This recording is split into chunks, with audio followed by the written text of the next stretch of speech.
শুরু করছি আজকে topic switch gear and protection. আজকে আমরা 2018 সালে সুইচ গিয়ার প্রোটেকশনের এমসিকিউ গুলো ডিসকাস করব। তো চলে আসছি টপিকে।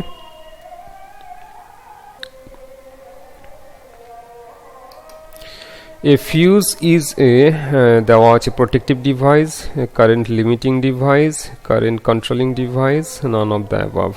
তো fuse protective device হবে, একের আনসারটা হবে।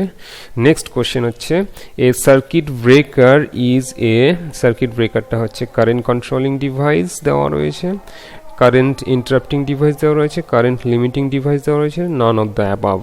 তো এখানে আনসারটা হয়ে যাবে কারেন্ট ইন্টারাপ্টিং ডিভাইস। সার্কিট ব্রেকারটা হচ্ছে কারেন্ট ইন্টারাপ্টিং ডিভাইস। তো দুইয়ের আনসারটা হয়ে যাবে। নেক্সট কোশ্চেন হচ্ছে a circuit breaker performs the duty of the detection only, both detection and circuit interruption, none of the above. তো সার্কিট ব্রেকার কিন্তু ফল্ট ডিটেক্ট করতে পারে না, তো একেরটা হবে না, বোথ ডিটেকশন ইন্টারাপশন হবে না, সার্কিট ইন্টারাপশন অনলি। তো তিনের আনসারটা হয়ে যাবে। নেক্সট কোশ্চেন হচ্ছে an isolator design to open a circuit breaker under, একটা সার্কিট ব্রেকারকে ওপেন করে under full load condition, normal condition, no load condition, none of the above. তো আইসোলেটর কিন্তু কখনোই ফুল লোড কন্ডিশনে সার্কিট ব্রেকারের কে যখন অপারেট করা হয় ফুল লোড কন্ডিশনে কিন্তু করা হয় না, ওপেন করা হয় না, সেটা হচ্ছে অলওয়েজ নো লোড কন্ডিশনে ওপেন করা হয়। তো এটা মনে রাখতে হবে, কারণ আমরা যদি একটা সার্কিট ব্রেকার কনসিডার করি, সার্কিট ব্রেকারে কি করা হয়, এই যে আইসোলেটরগুলো রয়েছে, এই যে আইসোলেটরগুলো, এই আইসোলেটর আগে কি করা হয়, সার্কিট ব্রেকারটাকে আগে অফ করা হয়, সার্কিট ব্রেকারকে অফ করা হয়, তারপরে আইসোলেটরকে অফ করা হয়। তো আইসোলেটর তাহলে কি হচ্ছে, আইসোলেটর হচ্ছে অফ লোড কন্ডিশনে কি করা হয়, open the circuit under of load condition. তো এটা মনে রাখতে হবে। নেক্সট হচ্ছে backup protection is generally used for the protection against. আচ্ছা, ব্যাকআপ প্রোটেকশনটা কি হয়, open circuit fault only, short circuit fault only, both open circuit and short circuit. তো ব্যাকআপ প্রোটেকশন হচ্ছে শর্ট সার্কিট ফল্ট অনলি। তো দুইয়ের আনসারটা হবে ব্যাকআপ প্রোটেকশন শর্ট সার্কিটের ক্ষেত্রে ইউজ করা হয়। নেক্সট হচ্ছে ফিউজিং ফ্যাক্টর, খুব important. Fusing factor always 1, always more than 1, always less than 1, none of the above. তো ফিউজিং ফ্যাক্টরটা আমরা জানি, ফিউজিং ফ্যাক্টরটা হচ্ছে অলওয়েজ গ্রেটার দেন 1।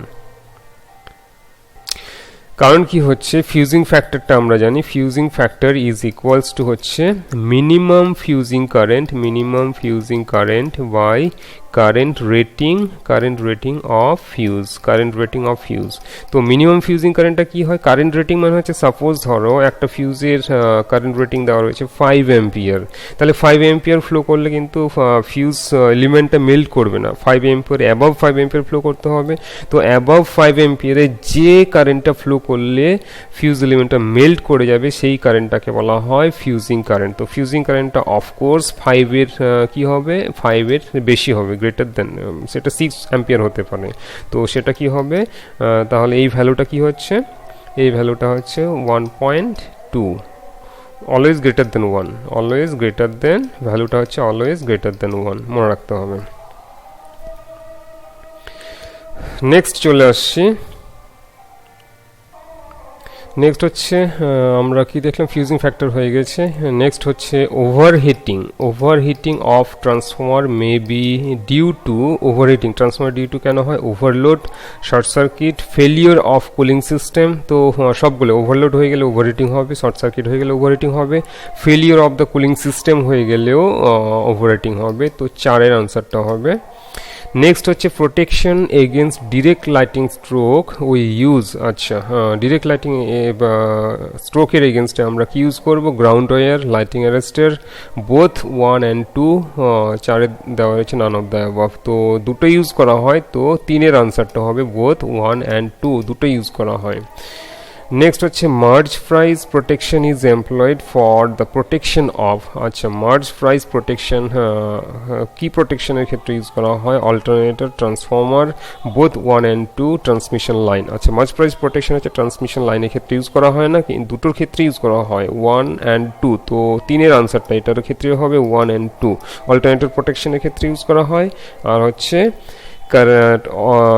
ট্রান্সফর্মার প্রোটেকশনের ক্ষেত্রে ইউজ করা হয়। নেক্সট হচ্ছে over voltage surge in power system may be caused by lightning, switching, resonance, all of the above. তো ওভার ভোল্টেজটা কি হয়, লাইটনিংয়ের জন্য হয়, সুইচিংয়ের জন্য হয়, রেজোনেন্সের জন্য হয়। তো এটাকে তো 4-এর আনসারটা হয়ে যাবে অল।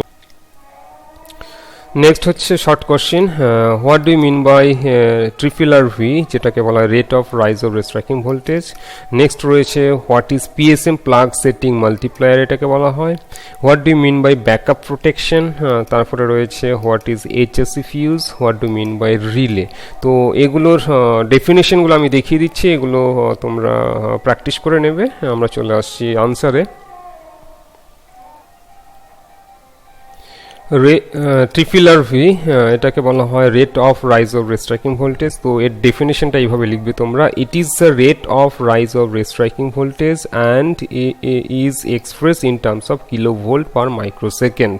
মানে ফ্র্যাকশন অফ সেকেন্ডের মধ্যে যে যখন ফল্ট হয় তখন কি হয়, হঠাৎ করে ভোল্টেজটা যখন কারেন্টটা জিরো হয়ে যায়, ফল্ট কারেন্টটা যখন জিরো হয়ে যায় তখন ভোল্টেজটা কি হয়, একটা রেস্ট্রাইকিং ভোল্টেজ ক্রিয়েট হয়। তো এইটাকে বলা হয় rate of rise of restriking voltage. এটা হচ্ছে ম্যাক্সিমাম ভ্যালু, রেস্ট্রাইকিং ভোল্টেজের ম্যাক্সিমাম ভ্যালু।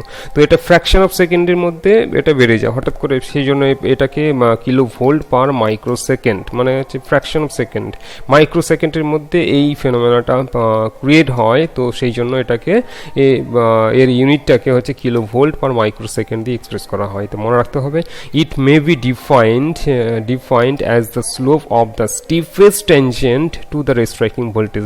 রেস্ট্রাইকিং ভোল্টেজের স্টিফেস্ট টেনজেন্টটাকেই বলা হয়, যদি এটাকে আমরা টেনজেন্ট আকারে যদি ডিনোট করি তাহলে স্টিফেস্ট টেনজেন্টটাকেই বলা হয় restriking rate of rise of restriking voltage. এই যে টেনজেন্টটা রয়েছে রেস্ট্রাইকিং ভোল্টেজের স্টিফেস্ট সব থেকে সার্ভ যেটা, সেটাকেই বলা হয়, তার স্লোপটাকেই বলা হয় rate of rise of restriking voltage. আর ম্যাথমেটিক্যালি এটাকে কিভাবে ডিনোট করা হয়, DV by DT equals to V max, V max by root over of LC sine T by root over of LC.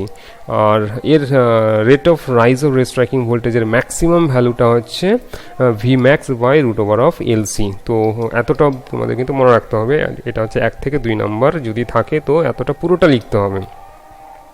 Next হচ্ছে পিএসএম, প্লাগ সেটিং মাল্টিপ্লায়ার বলা হয়। PSM এর full form হচ্ছে plug setting multiplier.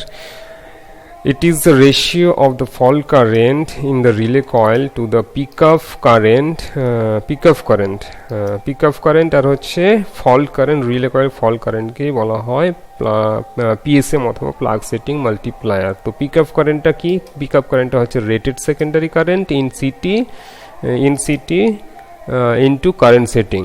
তো এটা এতটা অবধি লিখতে হবে, এতটা অবধি লিখলেই হয়ে যাবে।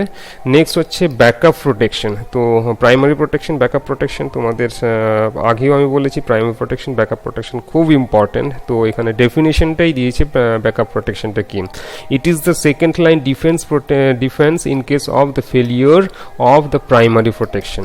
প্রাইমারি প্রোটেকশন যদি কোনো কারণে ফেলিওর হয়ে যায় তাহলে এটা second line defence protection.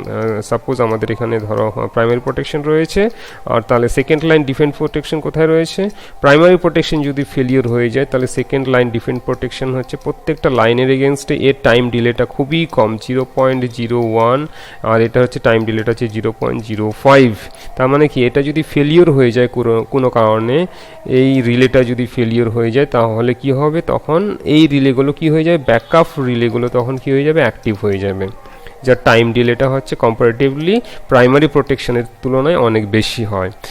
It is designed to operate with sufficient time delay so that primary relay will be given enough time to function হবে, এটা 2 হয়ে যাবে। তো এটা মনে রাখতে হবে। নেক্সট চলে আসছি এইচএসসি ফিউজ। তো এইচএসসি ফিউজের কনস্ট্রাকশন খুব important, construction, working principal, classification, তো এগুলো মনে রাখতে হবে। এখান থেকে এইচএসসি ফিউজের ডেফিনেশনটা কিছু হয় না এখানে, তো হাই রাপচারিং ক্যাপাসিটি লিখতে হবে আর তার অ্যাপ্লিকেশনগুলো এখানে দিয়ে দিতে হবে। আমি অ্যাপ্লিকেশনগুলো দিয়ে দিয়েছি এখানে।